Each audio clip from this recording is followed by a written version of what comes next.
There are few cities as infinitely bright as Las Vegas. But there are also few cities as glaringly temporary. Despite its youth, Vegas always seems to be getting a facelift. Out of the dust always rises something new. But lost, perhaps, is what made us look in the first place. You really can't remember the buildings, but you remember the signs. Isn't that crazy? The signs. This is Las Vegas. Since the 1930s, they've lit up the desert like a giant welcome mat. The Sands, the Mint, the Pioneer. Just a few of the stars of the city's golden age of neon gone dark. What do you have here? This was the Silver Slipper. Back in 1993, Sunday Morning's Jerry Bowen found a few famous survivors. The Hacienda sign from the 1950s. They were gathering dust in the back lot of the Young Electric Sign Company, the firm best known for giving Vegas its neon vibe. We just didn't have the heart to throw a lot of these signs away because the people that work for us love the signs. Jeff Young is the third generation of Youngs to lead this family business. His grandfather founded it back in 1920. To this day, Young still tries to save some signature pieces from being devoured by developers. So that light just came on. See that? Look at that. See, you're restoring it as we speak. There we go. It's hard to find a sign in Las Vegas we haven't been involved with in some way. Young, however, is a businessman, not a museum curator.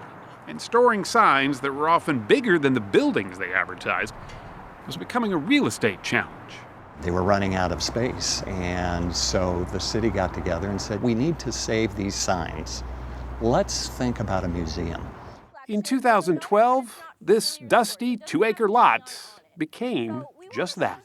Rob McCoy is president and CEO of the Neon Museum. This is the Boneyard. Great bones.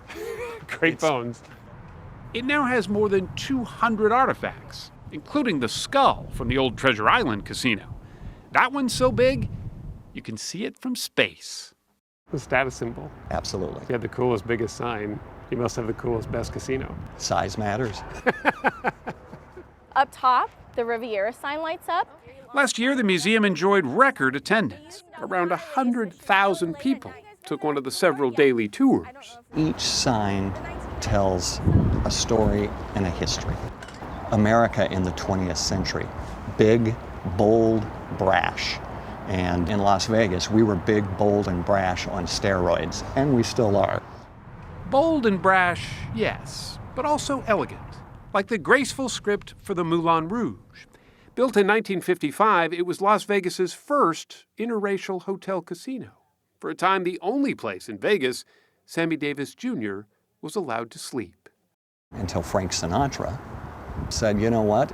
If Sammy can't walk through the front doors of these hotels like I do and perform, then I'm not going to perform. And then there's the Stardust, with its huge atomic age lettering. It was historic, too. At 188 feet, it was one of the largest freestanding signs in the world at the time. Salvaging that was no easy task. It had to be cut up into multiple pieces and then transported here. It was $250,000 just to deliver the sign to us. Just to get it here. Correct. Now, at night, these ghosts of a bygone era sparkle back to life, even those whose bulbs can flash no more.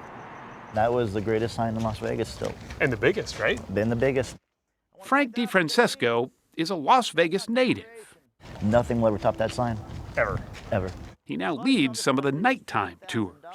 We're a young town. We're a little over 100 years old. And this is a history we have. Let's save it. Let's talk about it. Let's keep it. That's important to me. No vacancy. That's just neon gas. Resurrecting the past isn't always easy. Bending those fragile glass tubes is in many ways a dying art, but the results are almost always worth the work. Remember those signs rusting away in the Young Electric Sign Company's back lot back in the 90s? The Hacienda sign and that not-so-silver slipper next to it? Well, this is what they look like today, sparkling again on Las Vegas Boulevard. Signposts to the museum that helped fund their restoration for generations to come. as a population and maybe as a culture, we don't appreciate history as much as we should. But maybe Las Vegas is beginning to start. Yesco's most famous sign, the one that welcomes everybody, is now listed on the National Register of Historic Places, giving it, and by extension other twinkling treasures, a renewed place in Las Vegas lore. I ran into a guy at the airport, had the tattoo, the Welcome to Las Vegas sign on his shoulder. I said, hey, I like your tattoo. That's forever. And so's that sign, because it's not going anywhere. A forever welcome, indeed.